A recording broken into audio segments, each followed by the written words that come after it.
to address my remarks this evening to the school board and the teachers in the audience or those who will watch this meeting on live stream.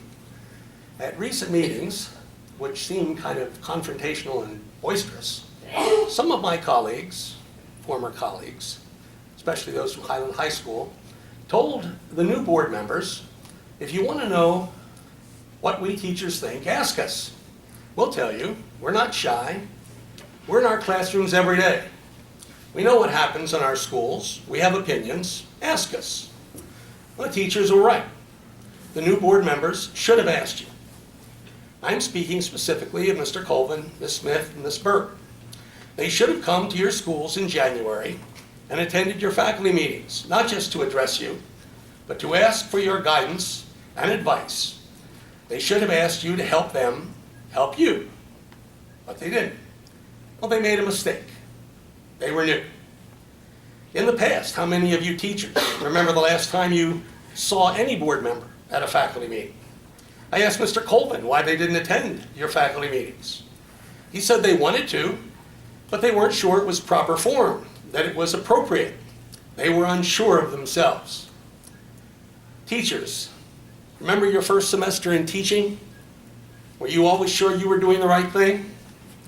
Even in your first year or second year, were you always certain of how you handled every situation? Well, neither were they. They came intending to do good, to do their best, as you do. So what happened? Well, they found an administration that had worked actively to defeat them in the election. Why? Several reasons. First, the superintendents were accustomed, addicted might be a better word, to a school board compliant, even subservient to their authority. Secondly, Mr. Colvin, Ms. Smith, and Ms. Burke had openly opposed the $17 million budget override that the superintendents were determined to pass. Despite the financial hardship, this might add to a majority of the community. Now, in the election, the majority of the people voted down the $17 million override and voted out of office two former board members who supported the override and who had only weeks before attempted to rubber stamp the superintendent's arbitrary edict to close Gilbert Junior High School and disperse those students to other schools without consulting or even considering the wishes of their parents. As the new board members sought a fair alternative to this unwise act of the superintendents, they also struggled to balance the budget for the first time without an override. Yes, teachers, they should have asked your advice. But as Mr. Colvin had publicly stated several times, they wanted to encourage more public comment from teachers and community on how to eliminate wasteful spending from the budget.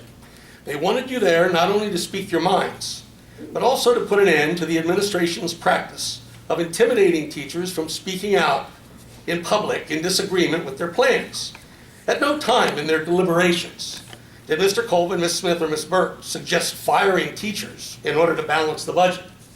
In fact, there's only one member of the present board who voted in support of the superintendent's decision to balance the budget by firing 200 teachers in 2009.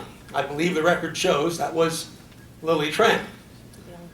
Now, in the past few board meetings, I have observed many teachers and community members applauding Ms. Tran every time she spoke. Somehow, she had apparently become the teacher's champion.